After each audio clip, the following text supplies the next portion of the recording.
it going? Hi, my name is Stephen Friesen. Bend metal into art. I waited for someone to save. I want to tell you something new. You drove us both into a wall. I drive away into the night, and I contemplate for a while.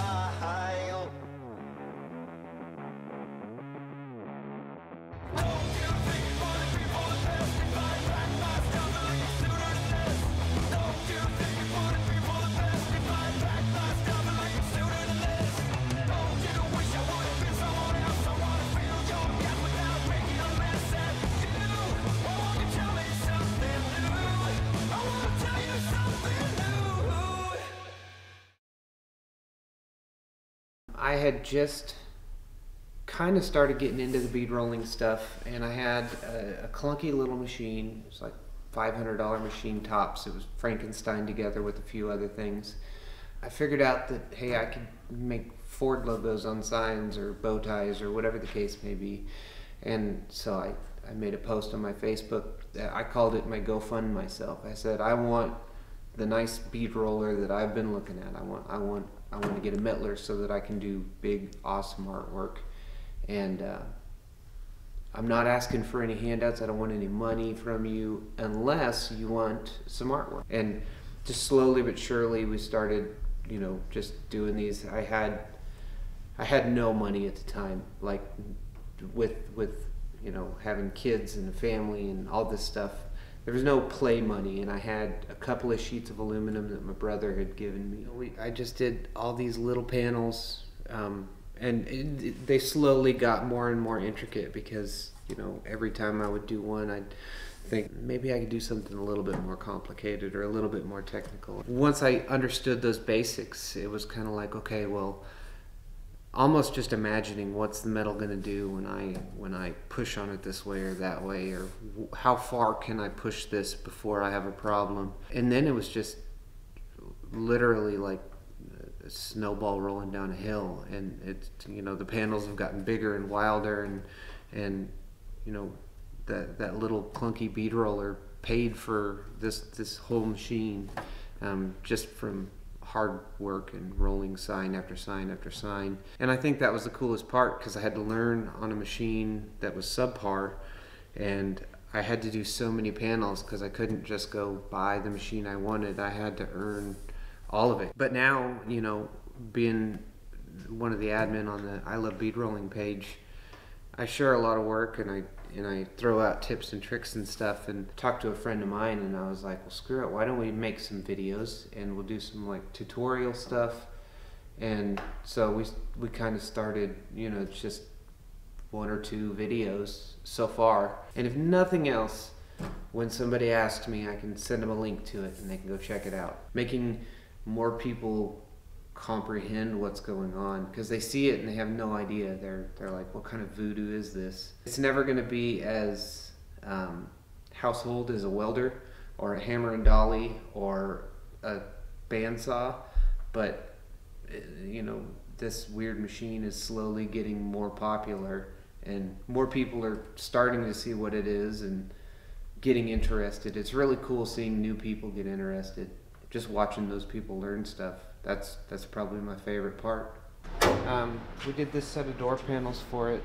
It's a 2829 Model A 2-door sedan. A friend of mine named Jasper here in Wichita owns it. And we kind of got together a while back. I said, hey, I haven't got to do a set of door panels for anything yet, and I really want to do some for a Model A. I've got a much rougher version of this car that we're slowly building.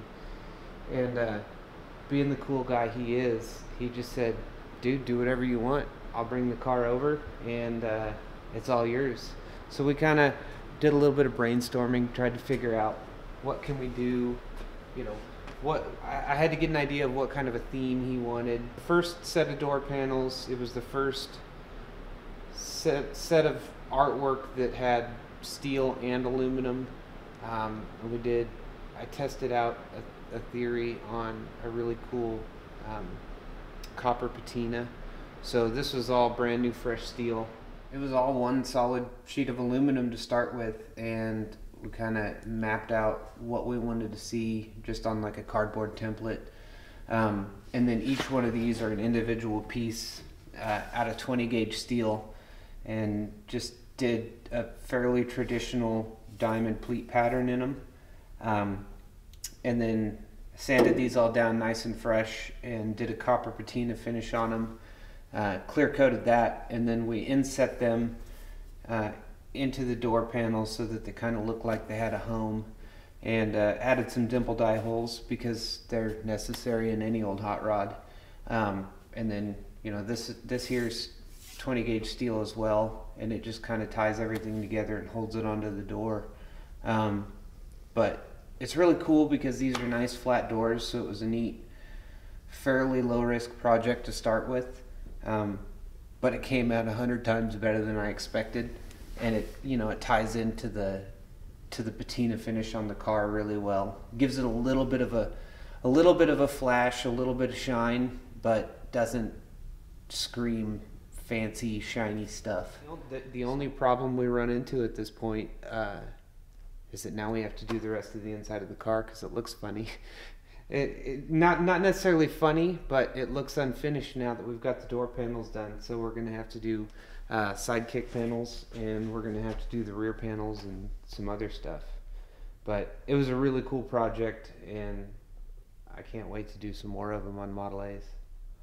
Some of these panels, when I get into a really intricate one like the V8 panel or even the anchor, I'll wrap 10 or 15 hours up just doing between the frame and the artwork and getting everything ready to go. 10, 15, some of them take 20 hours. So finding something simple was actually a little troubling. This worked out perfect though. My son is taking over a new bedroom, and his favorite thing in the world right now is John Deere tractors. And I've been meaning to do a sign for him to hang on his wall, and this is the perfect opportunity. It's nice and simple, and I can't put it off any longer that way. I did the artwork on this beforehand to save us a little time, and it's actually something that we go over in the very first video we did on YouTube, because a lot of people ask.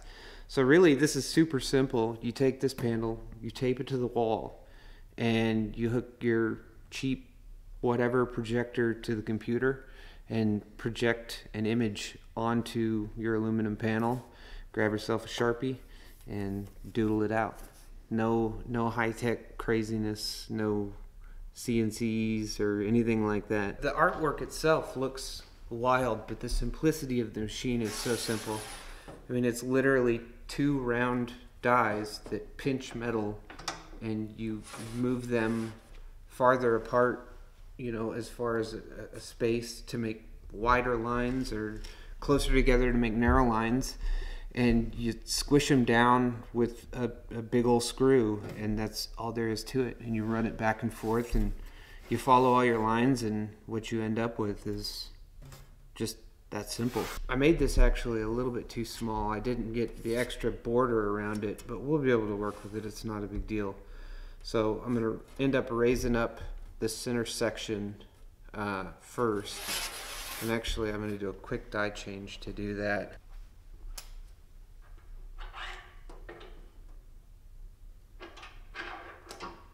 Some guys will even go and use a skateboard wheel. It's a rubber wheel, it's soft. But they're tricky. Not many people understand how they work or what they do. Kind of pick a point and start working around this and give the center of it a little bit of shape.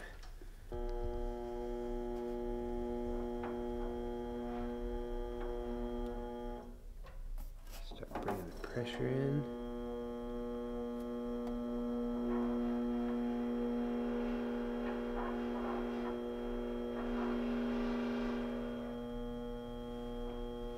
What it's doing is it's putting a little bit of a crease there, and it's pushing this side up in a soft roll.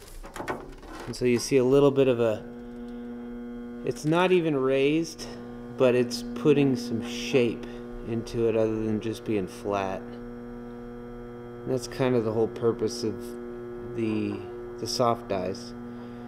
They give you a whole lot of movement in a large amount of space, but they can get away from you quickly and bend things up, for lack of better words. So you have to be careful with them.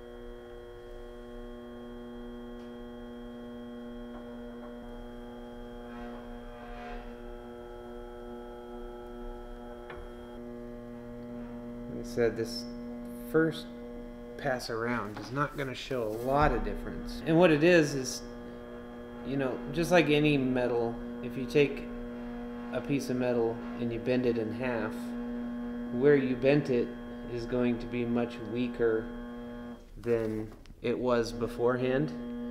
So the first pass that I make is essentially, the best way to put it is, I'm just kind of breaking its back, and I'm taking some of its stiffness and its rigidity and its structure away. So then when you go in there and you start making passes after that, they move a lot faster and you start to see a lot more stuff happening once you just get that first line set in and weaken it up. It lets the metal move a lot better for you. But yeah, it's wild because, like I said, it's such a caveman machine, really. It's just two wheels, and we're smashing metal in between it, and we're bending it up, and it turns out really cool. Like, the whole purpose of the bead roller to begin with was to do stuff on cars. And then, you know, the artwork stuff was popular enough, really, that's just kind of been what I've been doing, is artwork. You know, the door panels was a super good example of what I'm trying to get to. I want to take, I mean, because I was born and bred into cars. My dad was into cars since an early teenager, and I would probably not have had a choice when I was younger. I mean, that's just what me and my dad do. And, you know, without everything that he's done since, you know, the day I was born, kind of molding that mentality, we wouldn't be shooting this video or having this conversation. So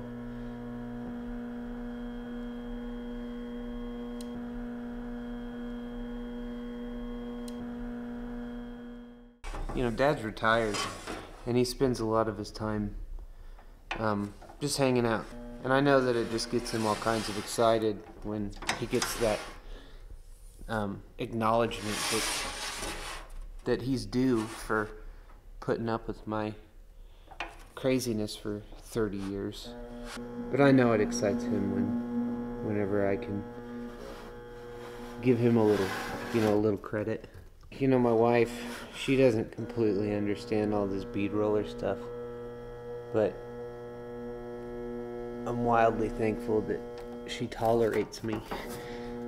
She knows that I could be getting in a whole lot worse trouble if you pay super close attention to, you know, what the die's doing on the lines. It doesn't always follow exactly like you'd think it should. But the glory of it is we're not tracing something with a ballpoint pen necessarily. We're bending metal, so there's kind of that buffer between what you think's going to happen and what's actually going to happen. You know, a lot of guys, they use like a CNC router table, and they don't use an actual router, but they use a diamond drag bit. It's a diamond bit, and they just drag that around, and it creates these really nice scribe lines, and it makes for some really cool artwork. And then you bead roll around it and stuff.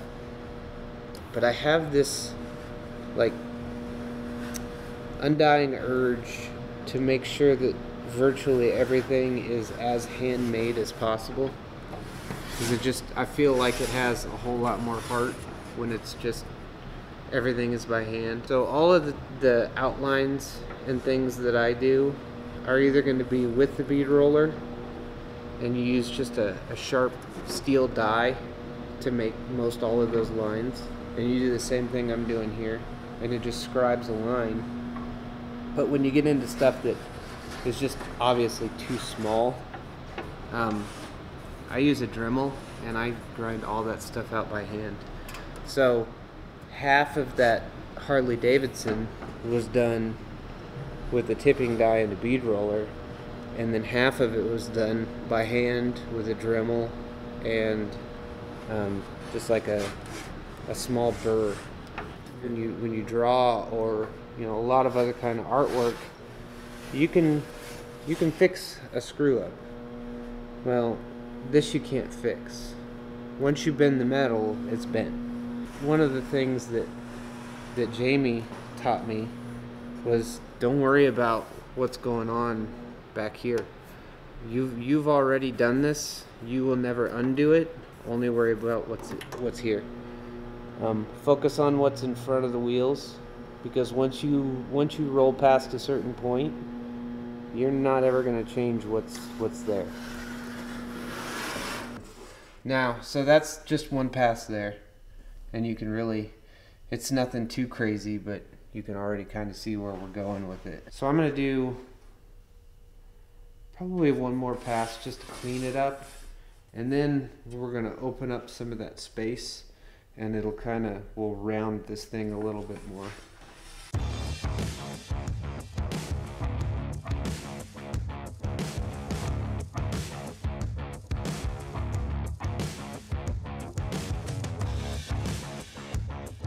Yeah, this is the quickest piece of work that I've done in a long, long time. When you get into pieces of work that take 15, 20 hours, however many hours, you work on them for a whole week, they get monotonous. Just like building a car from scratch versus getting some cool bolt-ons and putting them on the car.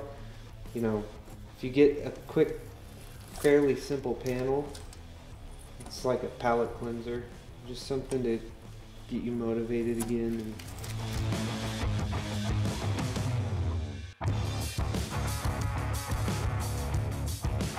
The bead roller can put little bits of aluminum scratches so easily. So I just go with the finest steel wool they make. And you just kind of go over it real lightly in the direction of the grain. And it'll just kind of put a little sheen to it and take out any imperfections.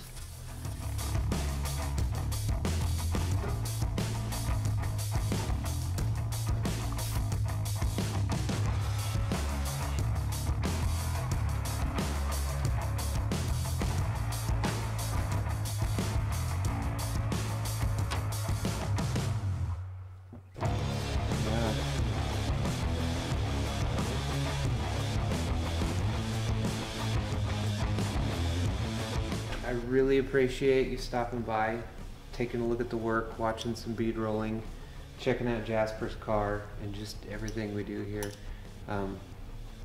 It really means a lot to see things like this getting around, more people seeing it, and with channels that go around and they really show this type of stuff, that's where it happens nowadays. So thank you. Yeah.